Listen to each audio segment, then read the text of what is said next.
If you want to build a very healthy, strong, and profitable brand, this is definitely the podcast you want to listen to today as we dive into the architecture of a healthy brand. Welcome to the Behind Her Brand podcast with your host, Kimberly Spencer. Every week, join Kimberly and her guest for inspiring interviews with passionate business builders, corporate leaders, and catalysts of change. Plus, we will be sharing business and career building strategies and tools that you can use to grow. So let's dive into today's episode. Hey everyone, and welcome to another Behind Her Brand podcast. I am your host, Kimberly DeShields-Spencer. And today we are going to talk about your house. Not your actual house, but we're going to talk about your branding house, the architecture of what it is that you're building. And what made me think about this was my husband and I are in the process of looking for another home. And when you go in, you're always looking at the bones. You're looking at how it's structured. Does it look good? Does it seem safe? You look at all the different things that make you feel like this could be like your home, right? And so it's the same thing when it comes to your brand. When people decide to work with you, they want to feel safe in their decision. They want to feel like they made the right decision. They want to feel like this is my place to be. This is where I'm going to get my solutions. This is where I'm going to be able to grow, be challenged, whatever it is that you do. When they come to your brand, they want to feel confident and good. On the other side of that, you should want to feel confident and good in what it is you're building. And so what I want to do is kind of walk through 5 key areas that really and truly helps you build a very strong architecture foundation, if you will, for your brand. Okay.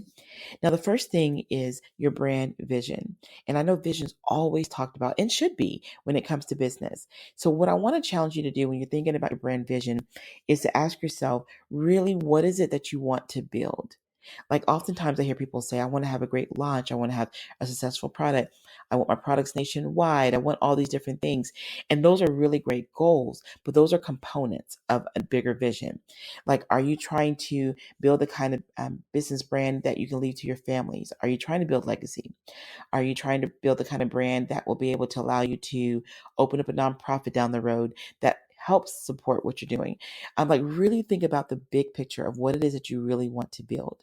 Like when I got into business, I remember saying that I wanted the kind of business that would really give me flexibility to be the kind of mom and wife that I wanted to be. I did not want an 8 to 5, not that there's anything wrong with that, but for me personally, I didn't want that only because I really like the idea of really going to, I know it sounds crazy, but those early morning school things that I know some parents like dread going to, and some love it.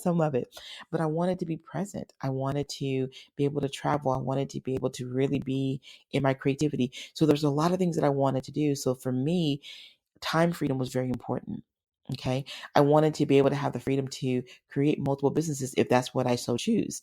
So when I started building my brand, I started looking at, am I creating a business that I'm tied to where I can't do anything? I can't leave the desk. I can't travel. I can't do anything that I want to do, because if that's what I'm building, then that's not what really fits what my desires are. So I sat down and I really built out my brand. I looked at all the different ways that I can build. I look at the ways that I can brand, and I also looked at the ways that I can financially put myself in a position to accomplish my end vision. And more important, I wanted to accomplish that vision while I'm building the vision. And let me share what I mean by that. I was never that kind of person that wanted to have all these big dreams and they be this elusive thing. I wanted to have the kind of dreams that I lived wide awake. So like now I do have time freedom. My husband and I can take our kids. We can do whatever we want to do when we want to do it. But that came with a lot of work. It came with being clear on what it is that I'm building. Okay. And we're still continuing to build because we're having new dreams, new visions, new goals to achieve. But for you, I want to encourage you, be very clear on what it is you're building, because when you're clear on that, everything you do should support that dream. Okay. Next, mission. Here's the thing with mission, because sometimes I feel like it gets kind of dried out, if you will. Like when people say, what's your mission statement? And people say it, and then it's like it doesn't really anchor their business. I'm going to challenge you to really think about what your mission is. Like, what is it you actually need to do to make your vision a reality? And so I'm going to break it up into a framework of like the who, what, when, where, how.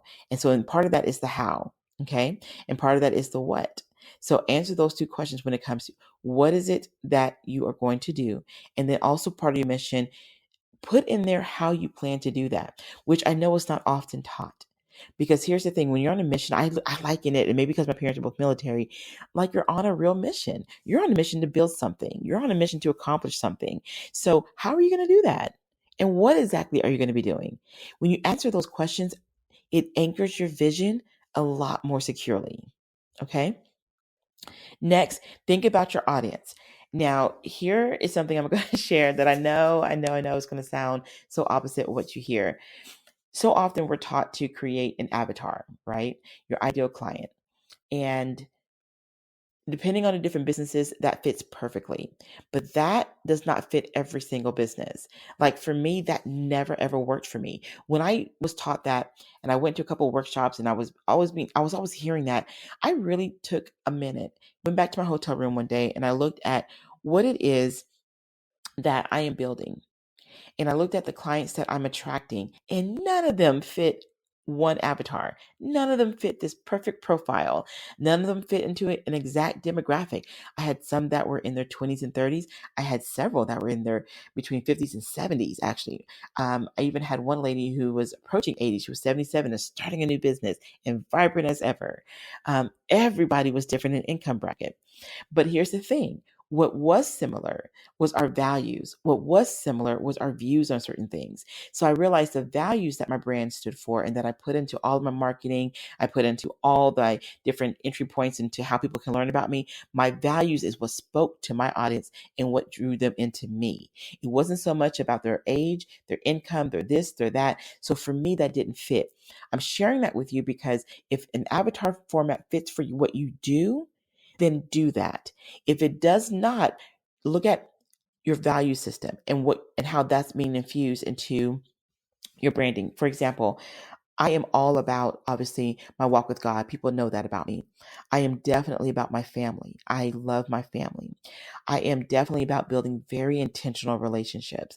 I'm not a one-off kind of person. Okay. I love building relationships with my clients. I love having really good, strong friendships.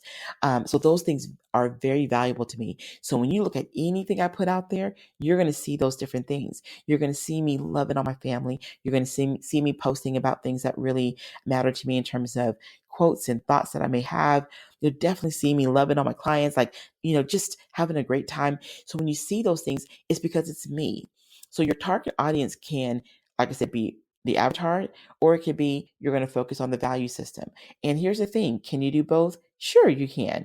But when you're working on identifying your audience, just make sure that what you're putting together clearly speaks to the people that you are going to be attracting. You're not attracting just one person, you're attracting a body of people.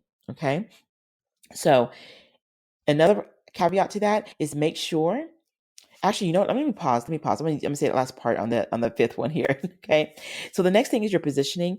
Make sure that your audience understands the benefits of what it is that you have to offer. If you're a photographer, why is it beneficial for someone to hire you? If you're a graphic artist or a designer, however you want to say it, what is the benefit of working with you? Like, how are you positioning your brand? Because here's the thing. Yes, markets are crowded. Yes, there's a lot of people that are doing what you're doing, but you know what? You cut through the noise by how you're positioned. You cut through the noise by what it is you're saying. You cut through it by how you're visually putting your information out there. So you can easily cut through the noise by how you are positioned. So think about that. How are you positioning yourself? Are you being who you are? Or are you trying to be like everyone you're seeing? Like, I absolutely love the brands that have the most personality because they may do exactly what some people do in their industry. But when I see someone who are just so comfortable in who they are and they're not trying to be not anything or anyone that they're not, it comes through in what they put out there. So look at your positioning and review that when you're building or if you're scaling up. The last thing is messaging. What are you actually saying to your customer? And this goes back to what I was getting ready to say earlier, that making sure that you're speaking their language, that you're speaking to the solutions they're seeking, that you're speaking in a way that they're saying, you know what, that's my person. I want her to do my pictures. I want her to help me build my career. I want her to help me build my marketing branding. I want her to help me do XYZ. You want them to self-select themselves to working with you. period. And they do that through your messaging. What is it you're saying? What is it you're putting out there? What is it that you are doing in your positioning that complements the messaging? I'll tell you this, how powerful messaging is. I share with you guys that obviously I mentioned I was a Christian and I believe in God, but I also attract many people that don't believe in what I believe in, but they still are attracted to my messaging. They're still attracted to what it is I have to offer, and they're not offended that we don't have the same belief systems. That's why messaging is so key. When you speak to the solutions and you speak to the heart of what the people that you're trying to attract want to hear, want to see, and want to know, people will be drawn to you. They may not be like you. They may not have everything that you value or believe in everything that you believe in. But if they feel like you're their solution and they feel like, you know what she's saying, I get what she's saying. Oh my God, I relate to you. And, or what she's putting out there, man, I love it. I got to be a part of that. If you're accomplishing that, you're bringing in your audience. So you can see how all of this loops together. And when you're bringing in your audience, you're able to accomplish your mission and you're able to also fulfill your vision.